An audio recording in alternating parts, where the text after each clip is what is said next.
Assalamualaikum warahmatullahi wabarakatuh. Di video kali ini saya Bella Arisanti Salsabila 1801025066 akan membahas tentang lingkungan eksternal. Sebelumnya kalian udah tahu nggak sih lingkungan eksternal itu apa?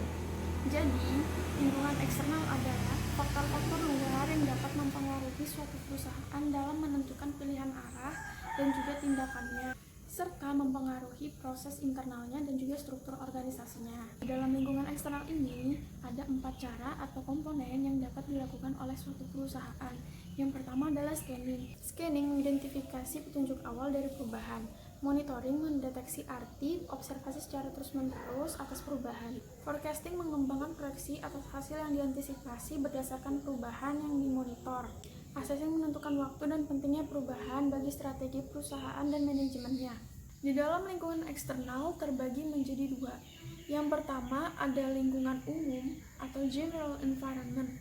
Nah, lingkungan umum ini mencakup elemen dalam masyarakat luas yang mempengaruhi suatu perusahaan atau industri yang ada di dalamnya. Elemen-elemen ini dikelompokkan ke dalam segmen lingkungan yang terdiri dari segmen demografis, segmen ekonomi, segmen politis hukum, segmen sosial budaya, dan segmen teknologi. Segmen demografis berhubungan dengan besarnya populasi, struktur usia, distribusi pendapatan, distribusi geografi, dan komposisi etnis. Contohnya, di beberapa negara maju seperti Amerika Serikat, setiap pasangannya itu rata-rata memiliki kurang dari 2 anak.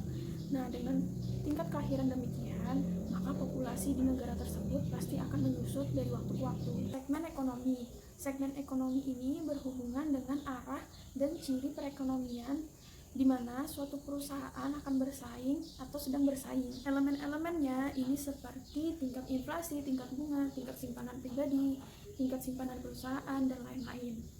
Contoh, seperti status ekonomi negara yang bertransaksi dengan Amerika Serikat, seperti Jepang dan juga Jerman, yang dapat berpengaruh terhadap kondisi ekonomi si Amerika Serikat. Dalam hal ini ada kekhawatiran mengenai miliaran dolar yen Deutsche Mark yang berpindah melalui batasan negara tanpa kontrol terlalu banyak oleh bank sentral yang dapat menyebabkan krisis ekonomi internasional. Segmen politis hukum berhubungan dengan arena di mana kelompok atau organisasi yang berkepentingan bersaing untuk memperoleh perhatian, sumber daya, dan badan hukum yang mengarahkan interaksi tersebut. Elemennya ini seperti hukum antitrust, hukum perpajakan, hukum pelatihan tenaga kerja, dan filosofi deregulasi. Segmen teknologi ini mencakup lembaga dan kegiatan yang terlibat dalam menciptakan pengetahuan baru dan menerjemahkan pengetahuan tersebut menjadi output seperti proses, produk, dan bahan baku.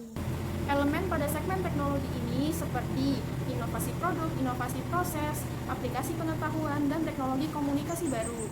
Contoh seperti banyaknya produsen mobil yang tertarik pada usaha Mazda Corp.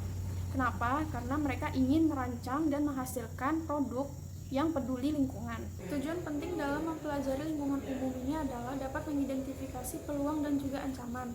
Peluang adalah kondisi lingkungan umum yang dapat membantu perusahaan dalam mencapai daya saing strategisnya.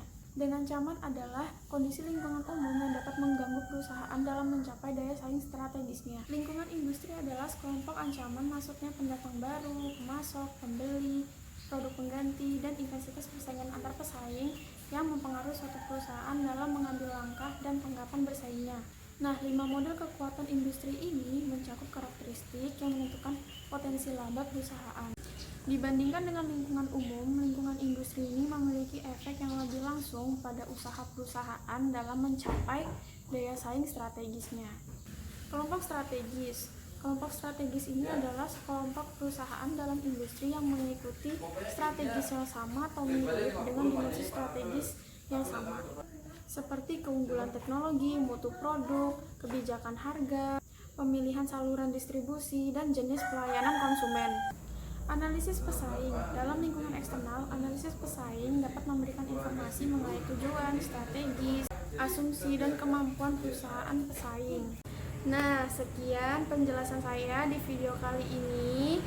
Semoga bermanfaat ya guys buat kalian semua. Terima kasih buat yang nonton, dan jangan lupa like dan subscribe ya.